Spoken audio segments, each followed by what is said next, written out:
Il y a une différence entre la dénomination des démons et la possession des démons. Cette différence peut être le salut de beaucoup, pourvu qu'elle soit reconnue à temps. C'est loin de notre pensée ou de notre intention de faire supposer, parce que nous avons dit que tous les hommes par nature soient possédés par des démons. Une alliance n'est pas une possession. Elle n'est pas nécessairement une domination dans le plein sens du mot.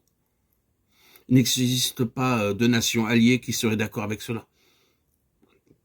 Mais allons plus loin qu'une simple alliance pour nous arrêter à la possession. Il y a des possessions des personnes qui, parce que la force de leur vie d'âme s'affirme sous l'un ou l'autre de ces aspects, raison, émotion, volonté, seront séduites et dominées par les forces spirituelles mauvaises. Elles donneront bientôt des signes. Elles donneront bientôt des signes de quelque chose qui n'appartient pas à la raison et à la perception humaine. Elles manifesteront une puissance d'esprit étrange en donnant toutes sortes d'interprétations et d'explications. Il sera souvent impossible de les réfuter dans les lignes ordinaires du raisonnement. Mais naturellement, cette intensité d'esprit supporte toujours leur propre chemin. Et cette propre assurance est si profondément et si terriblement établie dans leur conviction de propre justice, que alors même que leur voix serait directement opposée à la parole précise de Dieu, elles ne le discerneraient pas ou ne l'accepteraient pas. D'autres symptômes se manifesteront aussi dans leur regard, leur conduite et leur voix. Nous avons ici la domination. Cela appartient au domaine de l'âme. Et bien qu'étant sur la route directe de la possession, ce n'est pas encore la possession. Cette sorte d'état peut être guéri sans que les démons soient chassés.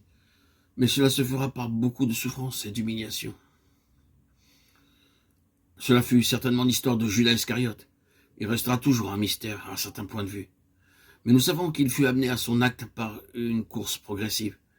Il a premièrement permis à sa propre âme, à sa vie du moi, de le gouverner par l'avarice. Puis, après avoir capitulé sur ce point, les puissances mauvaises, toujours présentes, lui firent leurs suggestions pour son profit. En jouant avec le feu, il fut dominé par ses forces et forma son plan. Pour finir, l'inévitable issue d'un tel chemin se poursuivant, Satan entra dans Judas, Luc 22:3.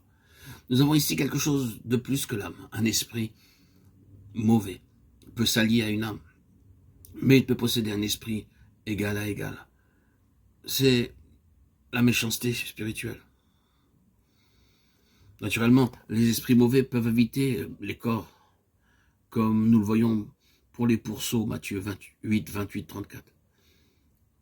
Mais ce n'est pas dans le même domaine de choses que la possession spirituelle.